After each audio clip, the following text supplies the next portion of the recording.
You've heard of agriculture, but today we're talking aquaculture. Hi there, I'm Jeff, and this is Plain English, where we help you upgrade your English with current events and trending topics. Today is lesson number 585, so that means JR, the producer, has uploaded the full content to plainenglish.com/585. Coming up today, there are farms on land, there are fish farms in the sea, and now there are fish farms on dry land too. We'll talk about how exactly that works and why in today's lesson. In the second half, I show you how to use the English expression put to use, and we have a song of the week. Before we get going, I wanted to remind you that we've released a new course in Plain English Plus, and it's all about how to use artificial intelligence in your English learning. If that sounds crazy, if that sounds too complicated, like you'll never understand it, relax. It's not. It's as easy as typing into a chat box. But you need to know what to type. You need to know what to ask it to do. And that's what our new course is all about. If you're a Plus member, you already have it. It's on your dashboard at the bottom of the page. If you're not yet a Plus member, now is a great time to join because you'll get all our new artificial intelligence and ChatGPT trainings the minute they're available, and we're adding more each week. So come join us at plainenglish.com/plus.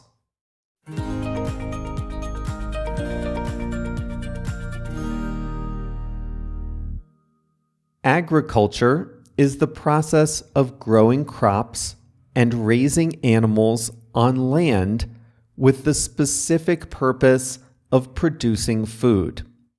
But there is another way that humans produce their food, and that's called aquaculture. Aquaculture is farming only for fish. Instead of raising cattle on land, fish farms grow fish. The most traditional way to farm fish is called net pen farming. A net pen is like a floating cage, and it's in a natural body of water like a river or an ocean. In a net pen, water flows into and out of the pen, but the fish are trapped and stay in one area. There are sometimes outer layers of nets that prevent predator fish from entering the pen. Picture a giant mesh ball floating in the ocean, secured to the ocean floor with ropes. Inside the mesh ball is a mass of fish. The advantage to this approach is new fish can be grown in natural waters with the temperature, current, and nutrients that they're used to, only the fish can't escape. Fish farming has become very popular in the last half century. This new popularity coincided with a global increase in fish consumption. Today, the world gets about 17% of its animal protein from fish. Per capita, the world consumes 20 kilograms of fish per year. And since 2018, the majority of that fish has come from farms. But there's a problem with net pen farming. A lot of fish in a small area produce a lot of waste in a small area. Fish secrete ammonia through their gills. Too many fish, and the ammonia levels in a local waterway will be dangerously high. Fish also produce solid waste. That waste typically falls to the ocean floor where it can harm the ecosystem. Large concentrations of fish are also vulnerable to parasites and bacteria infections that can leak out into other fish populations. And the pens aren't perfect. In Washington state, about 260,000 farmed salmon escaped from a net pen, harming the natural population of fish in that area. That led the state to ban farming of many species of fish. A new approach, though, could make fish farming more environmentally friendly. And it's not happening in the ocean. It's happening on dry land.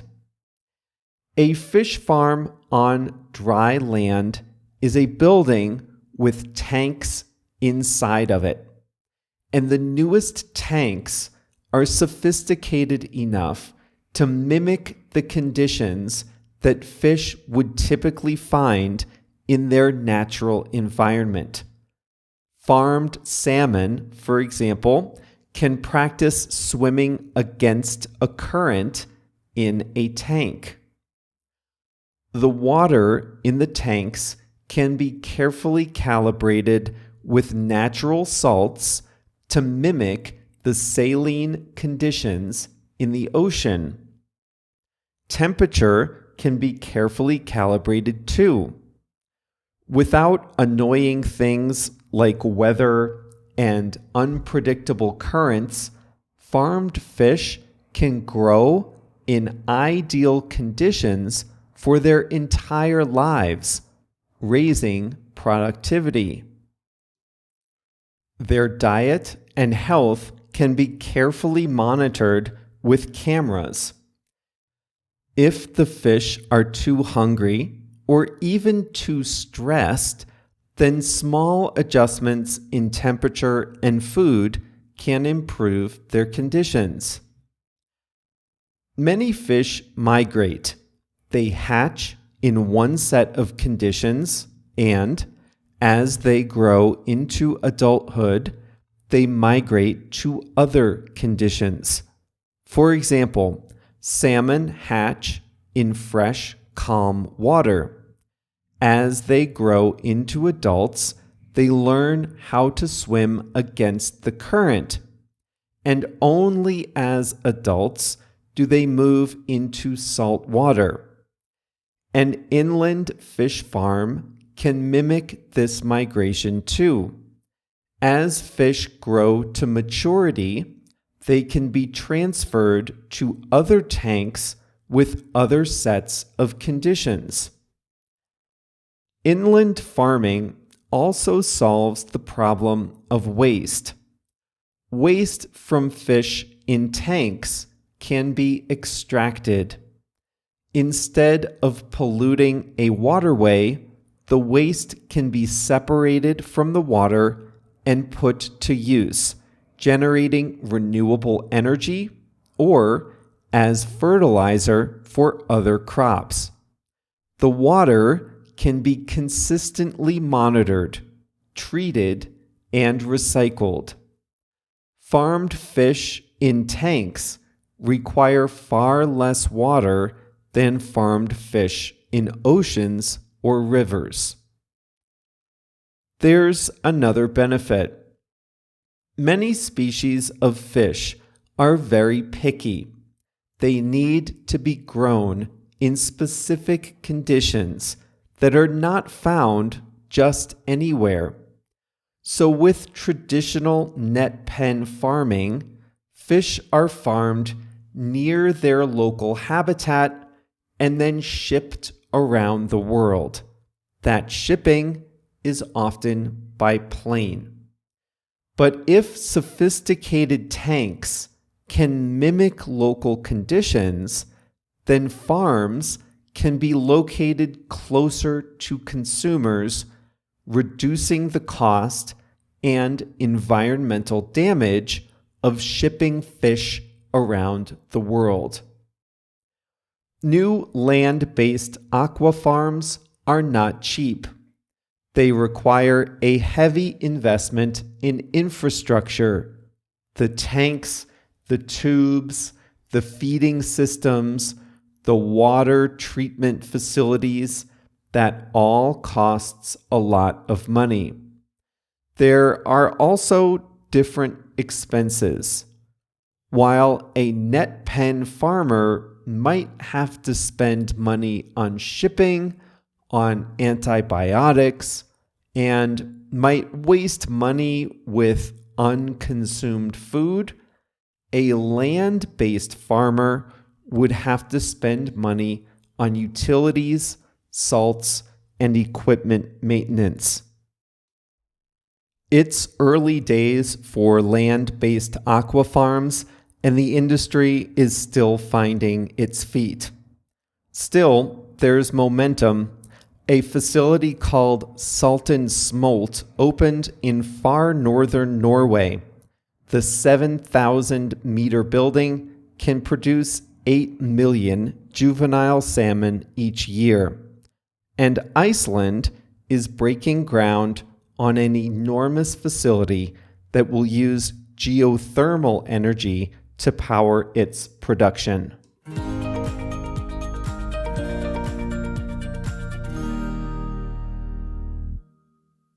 Before this, I knew that fish were farmed, but I had no idea how it was done. I had no idea.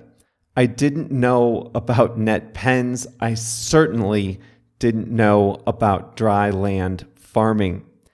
I was curious why so many articles talked about salmon and so few talked about other species of fish. There's a reason. Salmon are relatively expensive fish, so there's more room to save money than on a cheaper species.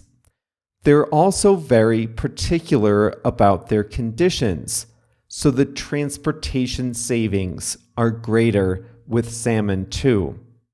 Now that made me wonder, if this works for salmon, a relatively expensive fish, then is it happening with lobster, a very expensive fish? It's not. Mature lobsters are cannibalistic. They'll eat each other if kept in small tanks. So to farm lobster, each would have to be kept in its own cage, and that raises the cost and complexity.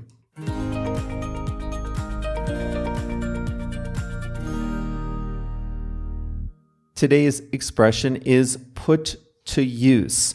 When you put something to use, you take something or someone that's not doing anything and you make it do something good and valuable. You put it to use. Today's story was about fish farming. Fish produce solid waste. In net pens, the waste falls to the ocean floor where it can damage the local ecosystem. But on dry land farms, that's not the case. The farmers just extract the waste from the tanks. Then, what do they do with it? It's waste. It's not doing anything. It's unwanted. They could dig a hole and bury it, I suppose. They could burn it. I have no idea. I don't want to know what that smells like. But actually, they put the waste to use. It turns out that waste from fish farms can be used to produce methane gas and, from that, electricity. Now that's something that's useful. So they took this waste, which was not doing anything good, and they started using it to make electricity. They put it to use. They can also put this waste to use as fertilizer in hydroponic farms. You heard about that in lesson 417, where they grow plants that are not actually planted in soil. Fish farmers can take the waste from their fish and put it to use as fertilizer in hydroponic farms. A great way to use put to use is with skills. A lot of us have skills. We have abilities that we don't use. Let's say you work at an office job, but years ago you painted houses and did some light repair work. So you know how to install a ceiling fan, paint a room, put up drywall, maybe do some light carpentry. But that was a long time ago. You work in an office now. But you might put those skills to use by volunteering at a local school. So you have these skills. They're not doing anything for you at your desk job, but if you volunteer 1 day a month at a local school, you can use your skills to help with projects there. You can put your skills to use.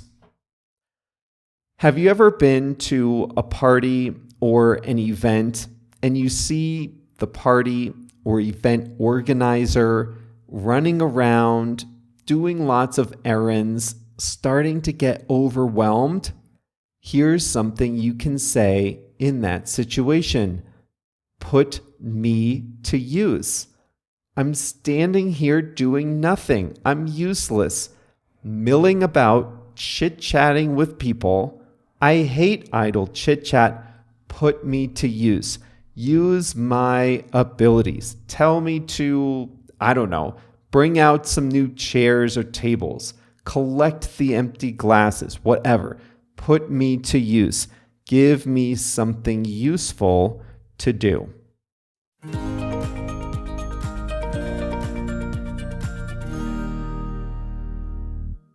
Today's song of the week is Killing Me Softly with His Song by Roberta Flack. This is an interesting one. You've probably heard the main refrain of this song before. You might have heard a cover that came out not long ago. The writer of the song is named Lori Lieberman, and she wrote the song about the experience of watching another singer, Don McLean. And the lyrics go like this. I heard he sang a good song. I heard he had a style. And so I came to see him and listen for a while. Then she says, he was telling my whole life with his words, killing me softly with his song. So this song, Killing Me Softly with His Song, is really about someone watching another singer and being moved by the performance. The Roberta Flack version is the song of the week.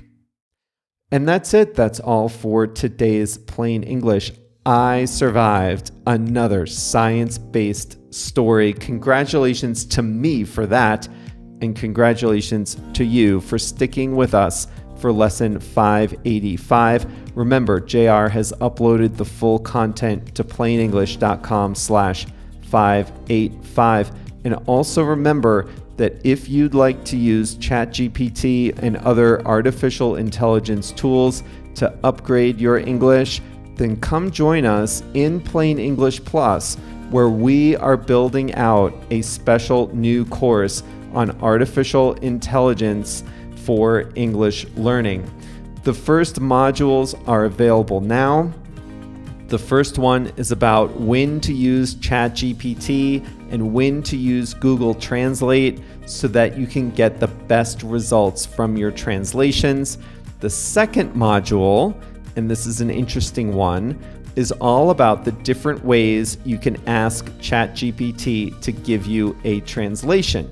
And it's more than just saying, translate this to another language. This is how we get embarrassing or incorrect translations. But with these tools, you'll be prepared to get the best possible translations out of ChatGPT. And that's the second topic in the course that's already available in Plain English Plus, called AI for Learning English. Now, if you're already a member, go to the bottom of your dashboard, you'll see it. If you're not yet a member, then you can join us at plainenglish.com/plus, Plus, and you will have instant access to all our great ChatGPT and AI resources in that course. That's all for today. We'll be back on Monday. See you then.